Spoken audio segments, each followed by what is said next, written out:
अस्सलाम वालेकुम नाजरीन, इस बाबा का कहना है कि मैं हर किसी का आगे आने वाला वक्त बता सकता हूँ, यानी आप ज़िंदगी में जो भी करेंगे वो मुझे पहले से पता है।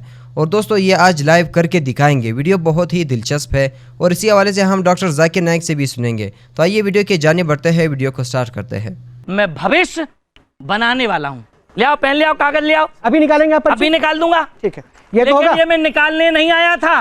फिर भी मानिए, मैं कह रहा हूँ कि ये काम धाम पर ही होता है। जो हम कहेंगे वो निकालोगे। में बैठ करके तुम्हारे हिसाब से भगवान चलेंगे, तुम्हारे हिसाब से मैं चलूंगा। अरे भगवान तुम्हारे हिसाब से चलेगी क्या? मैं पाखंडवाद को बढ़ावा नहीं देता और नहीं देता। बाबा ने जो पर्ची बनाई है, एक बार मैं कैमरे पे दिखा देता हूँ। बाबा ये आपकी पर्ची है? बिल्कुल। ये बाबा पर्ची घर से बना के लाए थे धाम से। तो एक बार मैं आप पढ़ना शुरू करें तो मैं छोटा सा प्रश्न पूछ लूं, ये पर्ची किसकी होगी? यहाँ बैठे किसी इंसान की? हाँ, किसी इंसान की होगी। मतलब आप ये कॉन्फिडेंट है? बिल्कुल बिल्कुल। लग भी रहा है आपके भाव को देख के, आपके भाव को देख के लग भी रहा है कि लीजिए। बिल्कुल होगी। तो जरा जो पढ़ रहे हैं बाबा ध्यान से सुनिएगा, क्या है? बोलिए अवध सरकार बालाजी महाराज की जय। कोई कशिश जी है यहाँ? शर्मा, कशिश शर्मा कोई है? आप हो? आ जाइए। आओ यहाँ पे आओ। तुम धाम पे कभी गए हो बाबा के पास? इधर मेरे साइड आ जाओ। आ जाओ बेटा, मेरे साइड आ जाओ। ये माइक पकड़ो। बाबा के पास गए हो कभी आप? नहीं, कभी बाबा को जानते हो?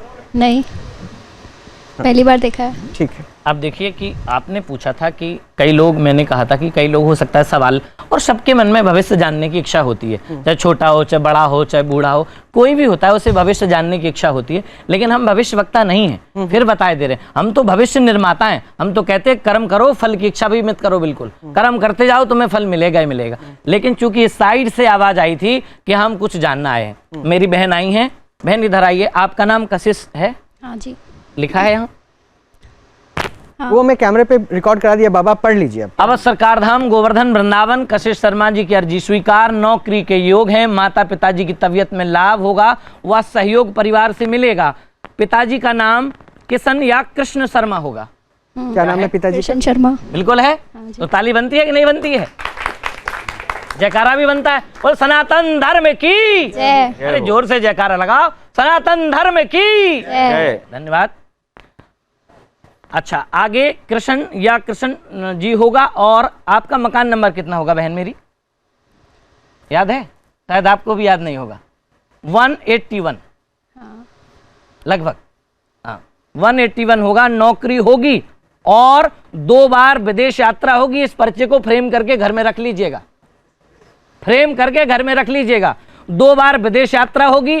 पहली विदेश यात्रा दुबई की होगी। माता रानी कृपा कर रही हैं, वही कुल देवी भी हैं। और आपको भी मेहनत का पूर्ण लाभ अभी नहीं मिल रहा है। आपकी सरलता ही दूसरों को अवसर देती है।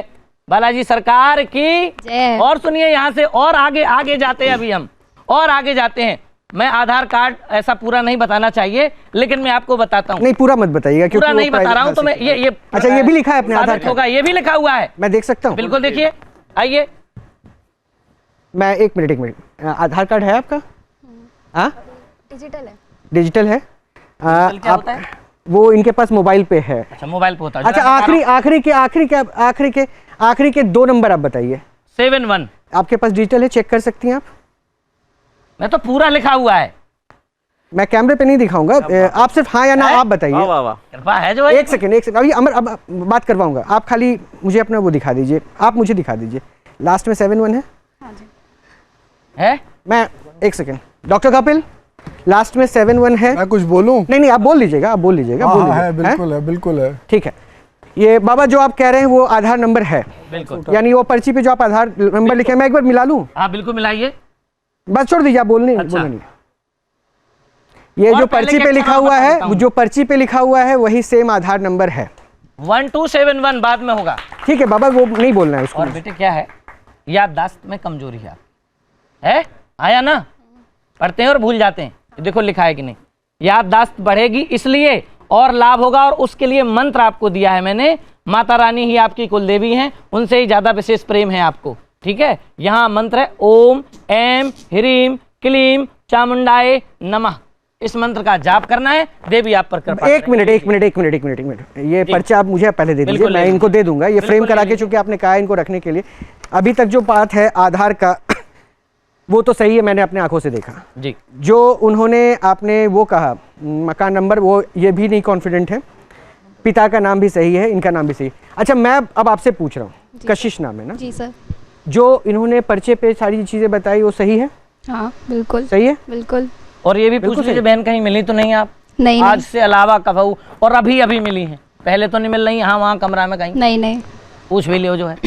सही कह रहे हैं बाबा? बिल्कुल देखिए, आप अगर सहमति जता रही हैं तो मैं फिर इसको आगे फिर लेके जाऊंगा, क्योंकि बिल्कुल बिल्कुल। ये आपके ऊपर, आपके बारे में चीज़ें हैं। तो मैं ये पर्चा अब आपको दे रहा हूँ आपके। अच्छा, आपको ये इन्होंने आपने एक मंत्र दिया, आपके याददाश्त को लेकर एक प्रश्न उठाया उन्होंने कि आपको याददाश्त कमजोर वो है, है भूल कमजोर, जाती है। और मंत्र जो दिया है ना वो दैवीय शक्ति जो है स्ट्रांग होगी इनकी। अच्छा, मैं वो ठीक है, वो मंत्र के साथ है। एक सेकंड डॉक्टर कपिल प्लीज, उसके बाद आपके पास क्या ऐसी कोई दिक्कत है? याददाश्त में कुछ ऐसा रहता है कि भूल जाती हैं क्या? नहीं नहीं, कभी कभार होता है। होता है, ठीक है। कशिश साहब बैठ जाइए। पहले तो इनमें विवेक होना चाहिए था कि इनको ऐसे मंच में इन्होंने करेज शो करी है, बट इनका विवेक कब आएगा जब ये ढोंग बंद करेंगे।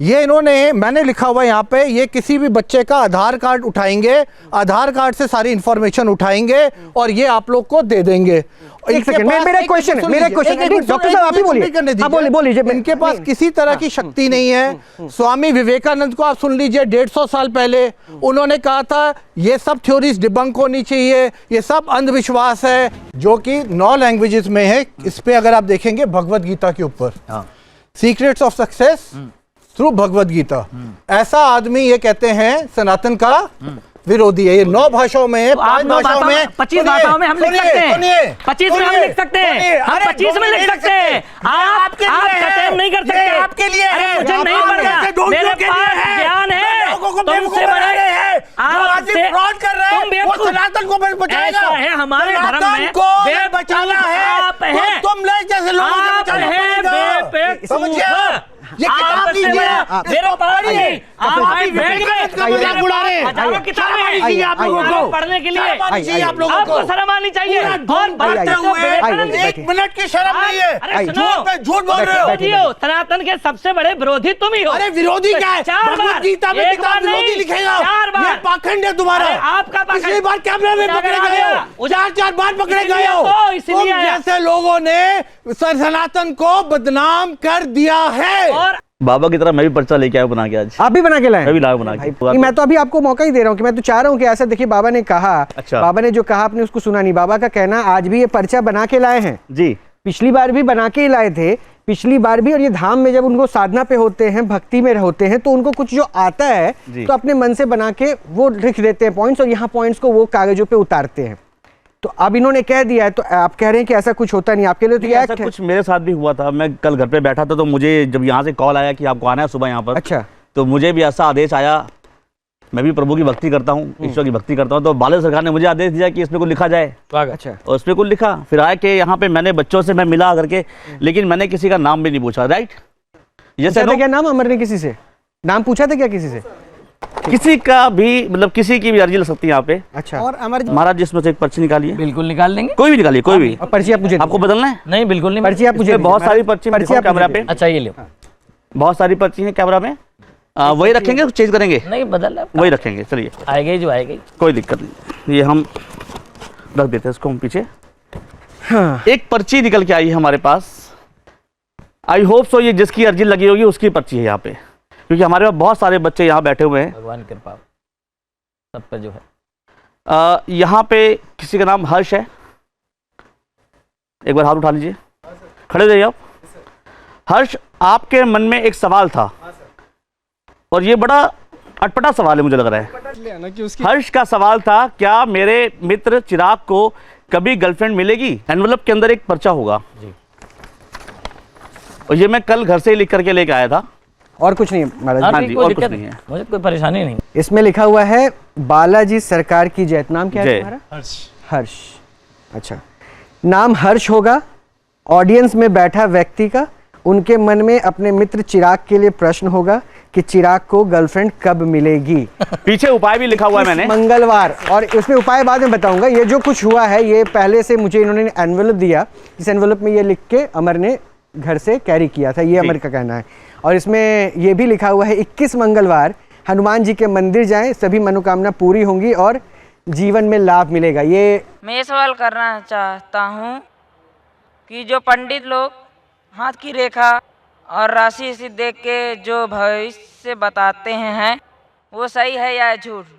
क्या उनको ऐसा करना चाहिए या नहीं? भाई साहब का सवाल है कि जो पंडित लोग हाथ की रेखा देखते हैं और कुछ कहते हैं, जो ज्योतिष होते हैं, वो सही है क्या गलत है? ये जो है ना, ये सब ढोंग है, अक्सर बकवास है। क्यों? ये साइकोलॉजी के साथ खेलते हैं। मिसाल के तौर पे आप जाएंगे, पूछेंगे, वो पंडित कहेंगे या मशीन कहेंगी कि आपके साथ 10 रोज में कुछ गलत होने वाला है। 100 अच्छा भी होगा तो एक गलत तो होगा ना। फिर दूसरे मशीन पे जाएंगे तो वहाँ लिखा है कि 10 दिन में आपके साथ कोई अच्छा काम होने वाला है। 10 चीज़ गलत होंगी, एक तो अच्छा होगा। एक मिसाल दूंगा मैं आपको। अमेरिका में एक साइकोलॉजी प्रोफेसर स्टूडेंट्स को पढ़ाता है। एक हफ्ते बाद कहता है कि मैं आपके बारे में लिखूंगा। चिट्ठी पे हर स्टूडेंट के बारे में, उसके बैकग्राउंड के बारे में लिखूंगा, लेकिन आप चिट्ठी को बंद रखो। एक साथ चिट्ठी खोलो और नंबर दो, कितने फीसद में सही था। तो सब बच्चे, 100 बच्चे थे, अपनी चिट्ठी खोलते, उसमें से आता है कि more than 95% of the student said that the teacher was more than 90% correct. 95% जो थे तालिब इल्म, उन्होंने कहा कि 90% से ज्यादा जो प्रोफेसर ने लिखा है वो सही लिखा है। इसका सीक्रेट है कि प्रोफेसर ने सब 100 बच्चे लोग के लिए वही चीज लिखा। ये आम बात है, कुछ गलत होने वाला है, कुछ अच्छा होने वाला है, कुछ बुरा होने वाला है। ये रेखा देखना, इसीलिए कुरान मजीद में लिखा है सूरह माइदा में सूरह नंबर 5 आयत नंबर 90 में, या लज़ीन आमनू इन्नमल खम्रु वल मैसरू वल अंज़ाबु वल अस्लामु, dedication of stones, divination of arrows, बुत परस्ती और फांसे फेंकना, रिश्त में मिली शैतान, ये शैतान के हथकंडे है। रिश्त में मिली शैतान फज्तनिबू लअल्लकुम तफ्लिहून, और आप इससे बचो ताकि आप फलाह पा सको। तो ये फांसे फेंकना, ज्योतिषगिरी, ये हराम है, शैतान के हथकंडे, आप इससे बचो। मैं आपसे पूछना चाहता हूं कि आप मानते हैं कि खुदा एक है? जी। आप मानते हैं कि बुत परस्ती, मूर्ति पूजा गलत है? हाँ, गलत है। आप मानते हैं कि मोहम्मद सल्लल्लाहु अलैहि वसल्लम उसके पैगंबर है अल्लाह के? नहीं, मैं ये जानने के लिए कुरान का हिंदी तर्जुमा चाहता हूँ। इंशाअल्लाह आप जो भी ज़बान पे आपको महारत है, हिंदी ज़बान पे तो हिंदी तर्जुमा लीजिए, मराठी ज़बान तो मराठी में लीजिए, आप यहाँ सकते तर्जुमा ले सकते। और मैं दरख्वास्त करूँगा आपसे कि तर्जुमा पढ़िए, इंशाअल्लाह इस तर्जुमे के बाद हिदायत पाएंगे और इंशाअल्लाह आपको सही राह दिखेंगे इंशाअल्लाह। चमत्कार और पुनर्जन्म, जैसे साईं बाबा सबको बोलते थे कि सबका मालिक एक है, और उनकी अभी बहुत बड़ी मूर्ति बनती है, और उसके बाद अभी उनकी कहीं इंग्लैंड भी उनका कोई पादुका जाती है। और उनके बाद अभी एक शख्स भी बीच में था कि जो अभी गुजर गया, वो बोलता था कि मैं साईं का दूसरा अवतार हूँ। तो आप उसके बारे में कुछ बता सकते हैं? और वो चमत्कार करते थे कि उबले हुए पानी में हाथ डालते थे या फिर बीमार आदमी को ठीक करते थे, ये सही था कि गलत था? भाई साहब ने एक सवाल पूछा है कि साईं बाबा कहते थे कि भगवान एक है, ईश्वर एक है, और वो चमत्कार करते थे, और लोगों ने साईं बाबा की मूर्ति बना दी और वो उबलते हुए पानी में हाथ डालते थे। कैसा? भाई साहब, इसे कहते हैं मैजिक। मैजिक मतलब चमत्कार नहीं, ये मैजिक एक टेक्निक है जिसके ज़रिए आप ऐसी चीज़ कर सकते हैं जो अपनी आंखों से नज़र आता है कि चमत्कार है। एक होता है मिरेकल, चमत्कार, जो पैगंबर करते थे। अभी पैगंबर का आने का सिलसिला बंद हो गया। कुरान में लिखा है सूरह आज़ाब में सूरह 33 आयत नंबर 40 कि मोहम्मद सल्लल्लाहु अलैहि वसल्लम आखिरी पैगंबर है। इसके बाद अगर कोई कहता है कि मैं पैगंबर हूँ, उसे साइकेट्रिस्ट की ज़रूरत है। किसकी ज़रूरत? साइकेट्रिस्ट की। पैगंबर का सिलसिला ख़त्म हो गया। लेकिन मैजिक, जब मैं स्कूल में था मैं भी मैजिक करता था। मैं क्या करता था? आठानी लेता था, सबको दिखाता था, रुमाल में डालता था, पानी के ग्लास में डालता था, रुमाल निकालता था, आठानी गायब। लोग समझते थे मैं चमत्कार करता हूँ। इसे कहते हैं हाथ की सफाई। हाथ की सफाई आसान है। मैं अठानी दिखाता था लोग को, इधर रहती थी मेरी कांच की गोल अठानी के साइज की कांच का टुकड़ा था, दिखाता था, रुमाल के अंदर अठानी से बदलता था वो कांच का टुकड़ा, टिंग टिंग आवाज आती थी, रुमाल को निकाल देता था, अठन्नी गायब। फिर आपके कान से अठन्नी निकालूंगा मैं। लोग बोलेंगे अरे चमत्कार, ये हाथ की सफाई है, इसे बोलते हैं मैजिक ट्रिक्स। ये कोई भी कर सकता है, कुछ बड़ी बात नहीं।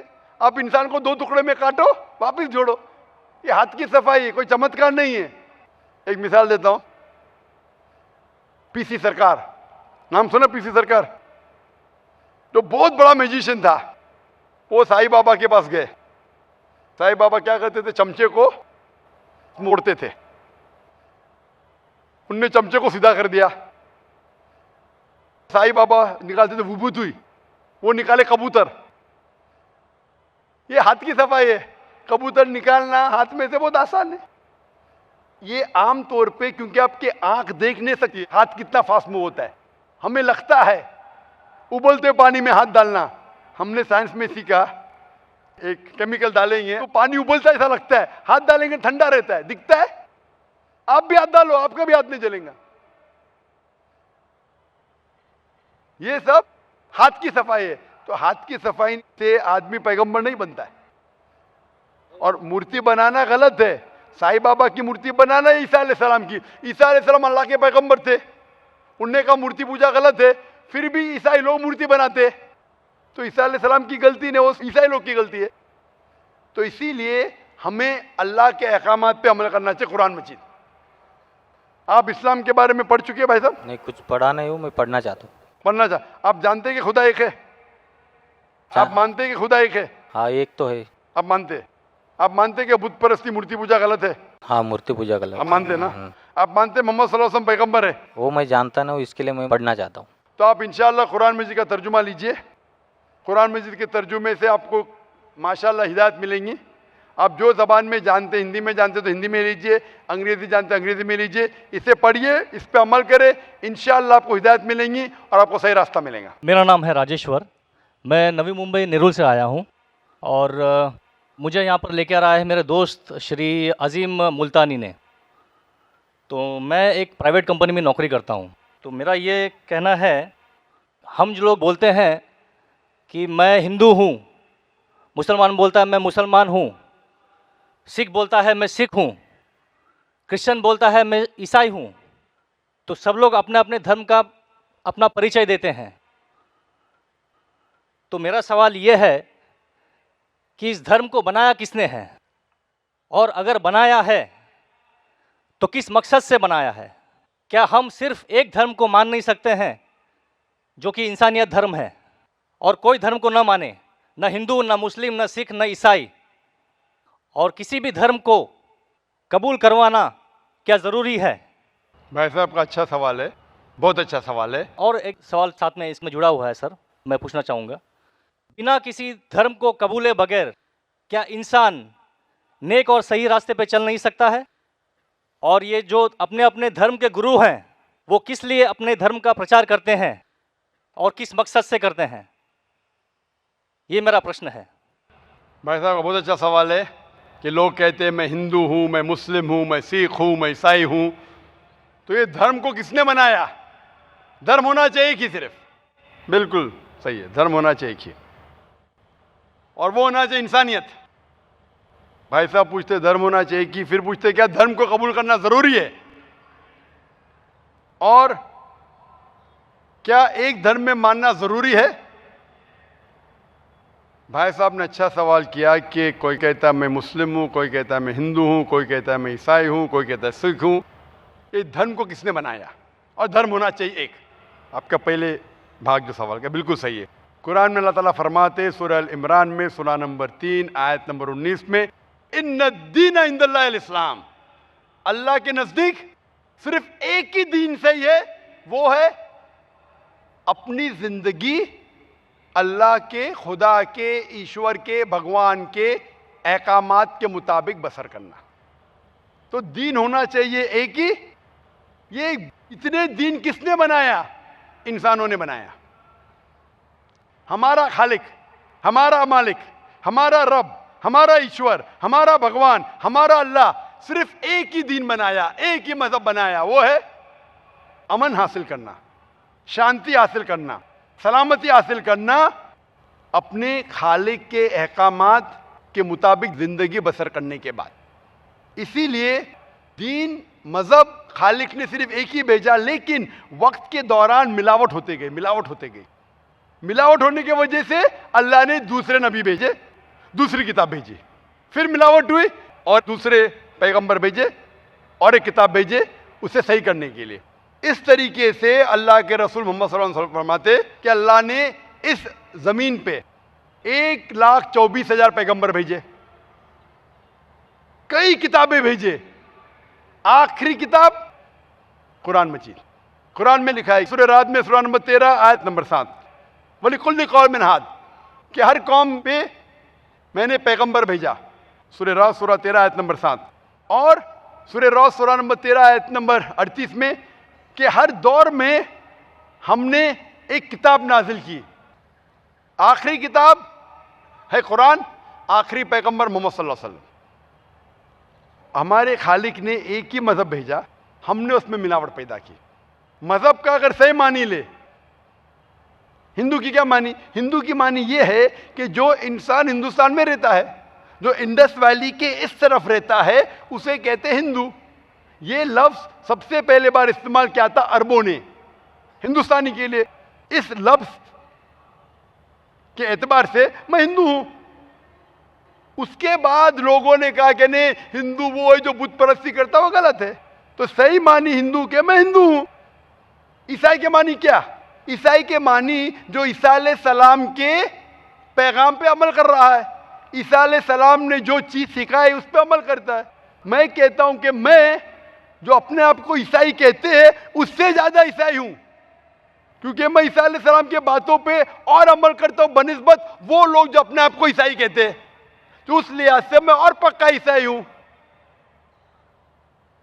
जू का मतलब क्या? जू का मतलब वो जो खुदा से, अल्लाह से मोहब्बत करता है। मैं अल्लाह से मोहब्बत करता हूं। मुस्लिम के मानी क्या? मुस्लिम के मानी वो इंसान जो अमन सलामती हासिल करता है अपनी जिंदगी को अल्लाह के अहकामात के मुताबिक बसर करने के बाद। मैं मुस्लिम हूं। आप समझ रहे?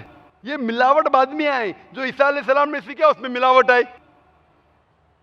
तो धर्म सिर्फ एक होना चाहिए। आपका दूसरा भाग, हम क्यों ना सिर्फ इंसानियत पे अमल करें। भाई साहब, आप अच्छे मुसलमान बनने के लिए सबसे पहले आपको अच्छा इंसान बनने पड़ेगा। अच्छा इंसान बनना मतलब, एक मिसाल दे रहा हूं जो मैंने कल दिया था। अच्छा इंसान बनना मतलब स्कूल पास करना। अच्छा मुसलमान बनना मतलब पीएचडी। तो पीएचडी करने के लिए पहले 10वीं तो पास करने पड़ेगा। 10वीं पास करने के बाद ही पीएचडी कर सकते। आप बोले 10वीं के बाद मैं खुश हूं, नहीं, मैं पीएचडी के बाद खुश हूं। तो अच्छा मुसलमान बनने के लिए अच्छा इंसान बनना जरूरी है।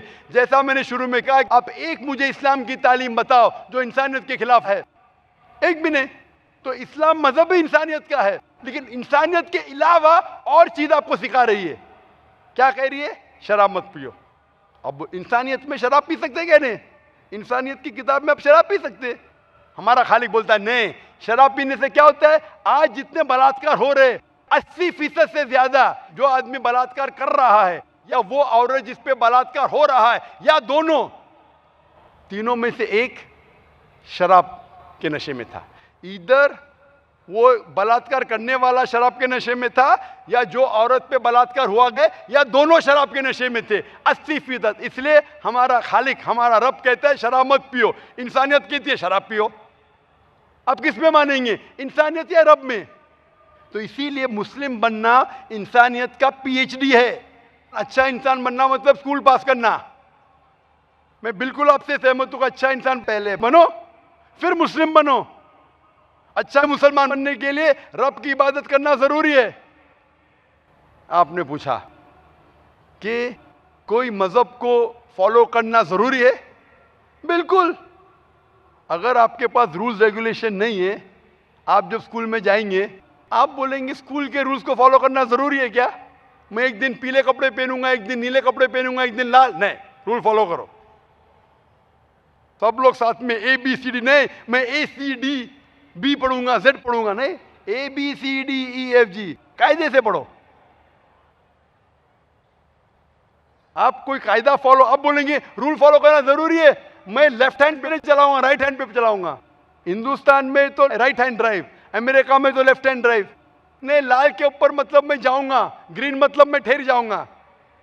रूल नहीं फॉलो करेंगे तो कैसा जिएंगे, कैसा गाड़ी चलाएंगे?